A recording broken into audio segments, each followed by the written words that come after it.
باکتون پر بنزین و زیباتون پرپول. سلام و عرض ادب خدمت همه داداشای گل ماشین بازم. خیلی خوش اومدی داخل این ویدیو. لایک و کامنت یادت نره که قراره کلی ویدیو متفاوت و ولاگ خفن با هم ببینیم. خب امروز اومدیم در مورد ماشین خودم پراید افسانه‌ای یکم حرف بزنیم. ماشین من مدل 88 و تقریبا از اوایل سال 93 دست منه و هر مدل رانندگی هم که دلتون بخواد و تصورشو بکنید باش انجام دادم.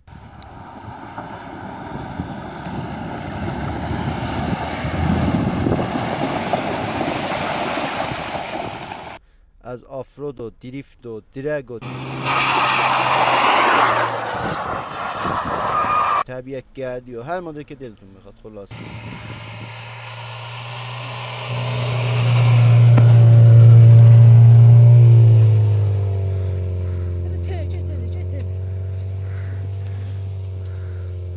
پراید با همه عیب و ایرادایی که داره تنها خوبیش موتور فسکلیشه که اگه خوب ازش نگهداری بشه تا سالیان سال بدون 1 ریال خرج واسهتون کار میکنه. البته اگه خوب نگهداری بشه و مثل من رانندگی نکنید.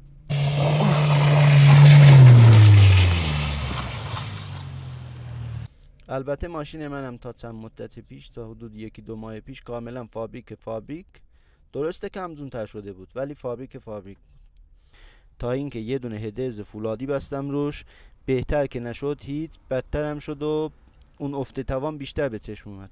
بعدش هم شروع کرد به تک کار کردن. بردم پیش تست موتور، از سیلندرها کمپرس گرفتیم و دیدیم 2 تا از سیلندرها اصلا کمپرس ندارن. خلاصه که رفتم پیش مکانیک، از شانس منم اونجا نبود. گفتم باشه بعد از ظهر میام. بعد از ظهرم که رفتم بازم اونجا نبود.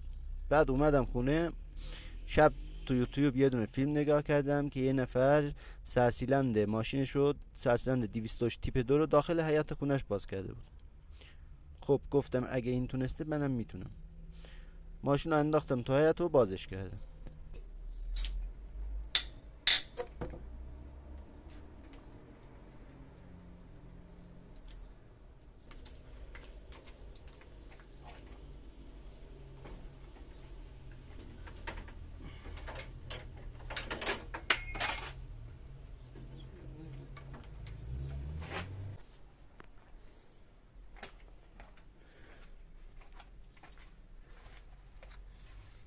زیر موتور من کاملا فابریکه ولی قراره به زود کلی کار روش انجام بدیم و یه توان خوب ازش بگیریم.